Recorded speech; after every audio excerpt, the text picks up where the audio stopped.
Eh bien bonsoir à tous les amis, supporters sportifs parisiens, parisiennes, strasbourgeois, strasbourgeoises, supporters, supportrices d'autres clubs, amoureux du football, bienvenue à vous. Les amis, je suis très content, très heureux de vous retrouver pour l'avant-match, une pierre deux coups ce soir encore. On va faire l'avant-match PSG Strasbourg, match d'ouverture de la 8e journée de Ligue 1. Demain le PSG avec Strasbourg au Parc. Enfin le retour du PSG, enfin le retour de la Ligue 1 et de la Ligue des Champions la semaine prochaine, enfin le retour du football des clubs. Ah, on va retrouver notre club, on va retrouver notre PSG. Quel bonheur! Voilà. Et j'aimerais aussi, donc c'est pour ça que vous resterez bien jusqu'au bout de la vidéo, parce qu'en deuxième partie, après avoir fait l'avant-match PSG Strasbourg, on va parler de Dembélé, les rumeurs sur son éventuelle prolongation avec son nouveau statut de Ballon d'Or. Ça a pas mal fait polémique sur les réseaux, ça en a beaucoup parlé, ça a fait du débat, et en privé, on m'a demandé mon avis plusieurs fois. Ça vous intéresse vraiment de savoir, donc je vais en parler, ne restez bien donc jusqu'au bout de la vidéo.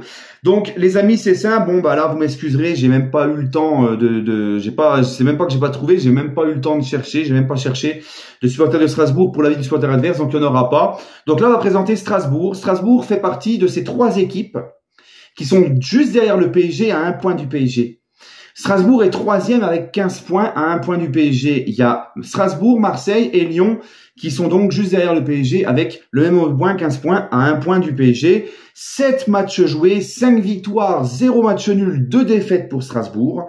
14 buts marqués, 7 buts encaissés. Les 5 derniers matchs de Strasbourg en Ligue 1, Monaco-Strasbourg 3-2 pour Monaco, Strasbourg-Le Havre 1-0 pour Strasbourg, Paris FC Strasbourg 3-2 pour Strasbourg, Strasbourg-l'OM 2-1 pour l'OM et Strasbourg-Angers 5-0 le week-end dernier face à Angers, enfin le dernier week-end de Ligue 1 avant la trêve. Les 5 dernières rencontres entre le PSG et Strasbourg au Parc des Princes et en Ligue 1, 2020-2021 4-0 pour le PSG, 2021-2022 4-2 pour le PSG, 2022-2023 2-1 pour le Paris Saint-Germain, 2023-2024 3-0 pour le Paris Saint-Germain et 2024-2025 4-2 pour le Paris Saint-Germain. Donc, là on se rend compte que sur les 5 derniers matchs en Ligue 1 au Parc des Princes entre le PSG et Strasbourg, 5 victoires parisiennes. Strasbourg n'a d'ailleurs jamais gagné en championnat au Parc des Princes. Donc, c'est très compliqué à chaque fois pour les Strasbourgeois de se déplacer au Parc. Ils sont plus à l'aise face à nous quand ils sont chez eux. Et demain, le match, il est donc au Parc. Là, moi, les amis, bon, j'ai pas encore vu le groupe. On ne sait pas encore quel est le groupe. On ne sait pas qui sera de retour. Ça parle du retour de certains, dont Désiré Doué, peut-être aussi João Neves, peut-être aussi Marquinhos, Barcola aussi qui sera de retour. J'ai vu une composition probable tourner sur les réseaux selon le Parisien, je crois. On est pas mal quand même vers une équipe Bébis, un peu comme à Lille, malgré tout. Parce que même s'il y a des blessés de retour, il démarrera certainement pas. Donc on sera un petit peu sur le même profil d'équipe qui avait débuté à Lille, ok. Et on avait vu quand même que malgré tout, malgré ça, on avait on avait été loin d'avoir été... Ouais, ça se dit ça, on avait été loin d'avoir été, enfin bref, d'être ridicule à Lille. Au contraire, on avait été, même avec une équipe, c'est ça qui m'avait surpris, c'est que même avec une équipe bis de chez bis, limite l'équipe C, on avait quand même été, on était à Lille avec la possession, avec du jeu, avec du pressing, de l'envie. On avait été loin d'être ridicule. Voilà. Donc là, c'est au Parc demain. Strasbourg, c'est la possibilité de les mettre à 4 points. Vu le rythme de Marseille, Strasbourg et Lyon dans ce début de saison, comme je l'ai dit, il faut faire attention à pas laisser passer trop de points quand même, ok. Donc il va falloir demain mettre le bleu de chauffe, s'assurer la victoire au Parc tranquillement, même avec une équipe B', B-bis, il va falloir absolument prendre les 3 points. Voilà, pour ne pas laisser de points, pour engranger de la confiance avant le retour de la Ligue des Champions mercredi, le déplacement à Leverkusen. Donc ce que j'attends demain du PSG, c'est de faire ce qu'ils savent faire, c'est-à-dire de jouer, techniquement être propre, de faire les efforts tous ensemble, de mettre du rythme, du mouvement, de l'intensité, de presser, de tout ce qu'on voit de la patte Luis Enrique, même quand c'est les remplaçants du remplaçant, une équipe remaniée complètement, une équipe quasiment C comme je vous l'ai dit, on arrive quand même malgré tout à avoir toujours et encore la patte Luis Enrique. Pour ma part, demain, je pense sincèrement qu'au Parc, il y a un absent très important. J'allais oublier de le dire alors que c'est très important parce que j'estime qu'il y a un Strasbourg avec et sans ce gars-là, c'est Emega. Emega, moi j'avais vu le match contre Marseille, Strasbourg-Marseille, et j'ai trouvé que Strasbourg, quand Emega est sorti sur blessure, c'était plus du tout la même équipe. C'était plus du tout la même équipe, et Marseille en a profité, ils ont marqué leurs 2 buts à ce moment-là. Alors qu'ils menaient 1-0 quand Emega était sur le terrain, les Strasbourgeois. Parce que je trouve qu'il y a une équipe avec et sans Emega à Strasbourg. C'est leur joueur le plus décisif et le plus important. C'est leur arme la plus importante offensivement. Et il n'est pas là demain. Il n'est donc toujours pas là demain. Ça, c'est une grosse perte pour Strasbourg. Donc franchement, personnellement, les amis, même si, encore une fois, je me répète, on va certainement mettre une équipe pratiquement C demain sur le terrain, je veux une victoire et rien d'autre. Ok ?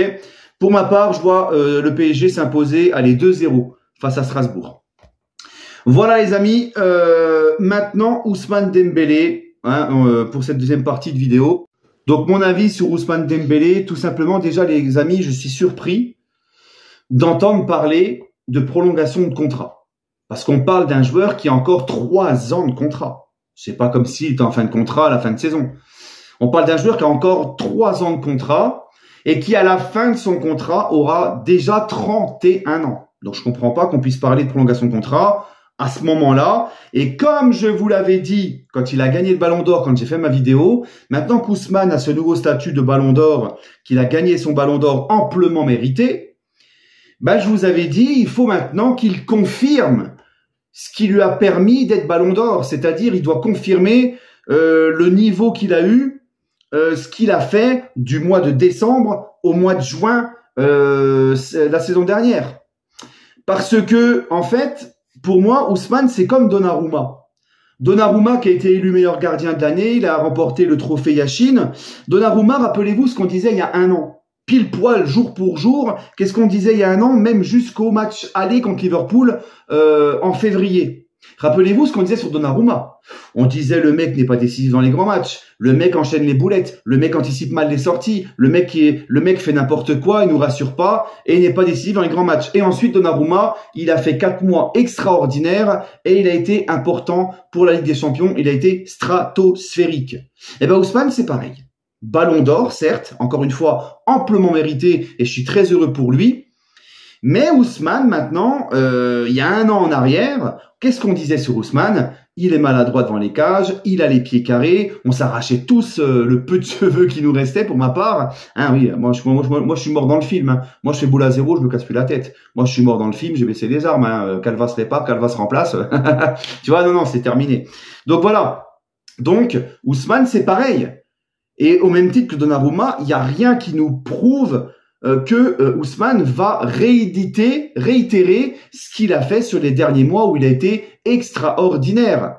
Peut-être que là, Ousmane, cette saison, il va retourner dans ses travers de tout mettre à côté. Peut-être qu'il aura moins faim. Peut-être que on ne sait pas. On est plein d'incertitudes. Parce que ce qu'a fait Ousmane sur les derniers mois, ce qui lui a permis d'être Ballon d'Or, c'était la première fois qu'il le faisait dans sa carrière. On n'a aucune assurance sur le fait qu'il puisse reproduire ça. Donc moi, je suis assez surpris qu'on puisse parler de prolongation de contrat maintenant, alors qu'on attend justement qu'il confirme tout ça. Il doit confirmer ce qu'il a fait sur les derniers mois au PSG. Et surtout, c'est un mec qui a encore 3 ans de contrat et qui dans 3 ans aura 31 ans. Donc moi, je comprends pas qu'on puisse parler de prolongation de contrat maintenant. Déjà, ça, c'est une incompréhension de ma part. Je ne comprends pas. Maintenant, les amis, si vraiment le club souhaite le prolonger, le truc, c'est quoi? Le truc, c'est que Luis Campos, il est venu chez Rotten sans flamme avant qu'Ousmane il ait son Ballon d'Or. Et Luis Campos, on lui a posé la question. On lui a dit, parce que Luis Campos parlait de la nouvelle politique du club pour les revalorisations salariales lors des prolongations. Campos, il a dit, nous, c'est ce qu'on a fait avec Donnarumma, il a refusé, il est parti. Mais c'est ce qu'ils ont fait avec Vitinha et Hakimi qui ont prolongé. Et eux, par contre, ils ont accepté. Tous, ils ont eu cette proposition-là. On te donne ton salaire normal, de ce que tu avais déjà, et la revalorisation, elle se fait par des bonus liés au temps de jeu et à la performance. Et moi, je trouve ça très bien. Ça permet aux joueurs de rester sur le pied de guerre. Ça permet aux joueurs de ne pas se relâcher, d'avoir toujours faim et en plus de prendre soin de lui, son hygiène de vie, pour aussi éviter les blessures afin de faire un nombre de matchs dans la saison. Donc, si le mec il est sérieux, si le mec il a encore faim, si le mec il est impliqué, c'est des bonus qui sont très facilement atteignables. Hein, et ces bonus-là, s'ils sont atteints, bah ça te fait une belle revalorisation. Moi, je trouve l'idée très intéressante, plutôt que de prolonger les mecs avec la revalorisation qu'ils souhaitent directement, et puis après, oh bah moi je m'en fous, j'ai eu ce que je voulais, j'ai eu la revalorisation que je veux, maintenant je dors sur mes lauriers, je dors sur mes acquis, comme ça a été trop souvent au Paris Saint-Germain. Voilà. D'accord? Donc moi je trouve cette idée très bien, et donc on lui a posé la question chez RMC, c'était chez Rotten sans flamme, je crois. Est-ce que Dembélé, s'il gagne le Ballon d'Or, lui, il aura une faveur, on lui donnera une revalorisation salariale qu'il souhaite, sans passer par le bonus qu'on a évoqué et la nouvelle politique du club, voilà. Et non, Campos a répondu non. Campos a dit ça sera la même chose pour Ousmane, même s'il gagne son Ballon d'Or, parce que personne n'est au-dessus du club, personne n'est au-dessus des règles. Voilà. Tout simplement. Donc moi les amis, il n'y a pas de honte pour moi à ce que Ousmane, après son Ballon d'Or, son nouveau statut, il n'y a pas de honte à ce qu'il demande une revalorisation. Mais par contre, pour moi, surtout après les déclarations de Campos, tu es obligé de le prolonger, lui proposer la même chose que les autres et de lui faire aucune faveur. Tu prolonges, mais c'est avec nos conditions comme les autres, c'est avec une revalorisation basée sur des bonus liés à la performance et au nombre de matchs. Voilà. Si tu lui fais pas ça, si tu donnes une revalorisation directe, tu n'es plus crédible, encore pire après ce que Campos a dit. Et là, ça risque de faire des problèmes dans le vestiaire, parce que les gens ils disent oui, mais il a gagné le Ballon d'Or, il faut lui donner ce qu'il veut. Bah ouais, mais si tu fais ça, t'es plus crédible après tout ce que t'as dit. Hein? Si tu fais ça, ben Vitinha, Hakimi, ils vont te dire attends. Nous aussi on a été extraordinaire dans cette Ligue des Champions, on a été décisif, on a été super fort, et si on nous aurait donné le Ballon d'Or, il y aurait eu zéro scandale, c'est vrai. Si tu donnes le Ballon d'Or à Vitinha et Hakimi, c'est pour ça qu'on dit que c'est le Ballon d'Or du collectif, le Ballon d'Or d'Ousmane, parce que si Vitinha ou Hakimi auraient eu le Ballon d'Or à sa place, personne n'aurait crié au scandale, ça aurait été normal. Donc eux, s'ils voient ça, s'ils voient Dembélé arriver, moi j'ai eu ma revalorisation sans passer par les bonus, contrairement à vous, moi le club m'a fait une faveur parce que j'ai le Ballon d'Or, les mecs, en plus ces gars-là, Vitinha et Hakimi viennent de prolonger avec justement les bonus et tout, ils vont se dire, ils vont aller taper à la porte, ils vont dire attendez, vous vous êtes foutus de nous là, pourquoi lui et pas nous? Nous aussi on a été super en Ligue des Champions, nous aussi on a été décisifs, et nous si on nous aurait donné le Ballon d'Or, il y aurait eu zéro scandale aussi, on faisait aussi partie des favoris, donc pourquoi lui et pas nous? Vous voyez ou pas? Donc ça pourrait foutre le foin, tu perdrais en crédibilité, et voilà. Et là tu mettrais Ousmane au-dessus de l'institution, Ousmane au-dessus des règles. Hein? Et les gens qui disent oui mais il faut tout faire pour le conserver, il faut lui donner, c'est pas grave, donnons-lui directement sa revalorisation salariale, eh ben en fait vous voulez faire comme avec Mbappé, on se vautre devant lui parce qu'il est ceci, parce qu'il est cela, et là tu le mets au-dessus du collectif, lui le Ballon d'Or du collectif, non c'est pas possible. Hein? Et en plus de ça, on parle d'un joueur qui est déjà le meilleur salaire du club. Il est à 18,5 millions d'euros par an, Ousmane. Il est déjà le meilleur salaire du club avant même d'avoir eu son Ballon d'Or. Donc les gars, ne faisons pas n'importe quoi. Ne faisons pas n'importe quoi, surtout que le club, il y a le fair play financier qui surveille beaucoup, le club doit faire attention à ses dépenses, à sa masse salariale, sa grille salariale, on s'est justement séparé des gros salaires importants, on a beaucoup soufflé au niveau du salaire, de la masse salariale, tout ça, donc c'est pas une raison pour refaire n'importe quoi, refaire les erreurs d'avant, parce que justement, nous, c'est ce qu'on déplorait avant, les mecs qui avaient des gros salaires quand ils voulaient, qui tapaient à la porte, ils obtenaient ce qu'ils voulaient, non les gars, moi je suis désolé, et puis si Ousmane n'est pas d'accord avec ça, encore une fois, on parle d'un gars qui a 3 ans de contrat encore, il y a du temps, et qui aura 31 ans à la fin de son contrat. Il peut s'en passer des choses ici là. Mais si Ousmane n'est pas d'accord avec la nouvelle politique du club et ce que lui propose le club, avec les bonus, tout ça, eh ben ça fera comme avec Didio. Merci pour tout, Ousmane. Un grand merci, un grand respect. Légende du club, pas de souci. Hommage au Parc des Princes. Et c'est terminé. Hein? Personne n'est irremplaçable. Et les gens qui vont me dire, mais si, mais on a besoin de lui, sinon il est foutu, c'est les mêmes qui nous disaient qu'on était foutu quand Mbappé est parti. Et la suite, on la connaît. Donc non, les gars, non, moi, je suis pour le fait que le club, avec Ousmane, ballon d'or ou pas, doit rester sur la même ligne de conduite et faire aucun traitement de faveur. Les règles, elles sont comme ça. La politique du club, elle est comme ça. Cette politique-là fait partie de toutes les choses qui ont changé au PSG et qui ont permis au PSG d'enfin gagner cette Ligue des Champions, d'enfin d'être sérieux, discipliné, etc. Eh ben, on ne change pas, même si le mec, il a un ballon d'or. Je suis désolé. Voilà. Bref. Et encore une fois, pour un gars qui a encore 3 ans de contrat. Ouais. Oh. Oh. Hein?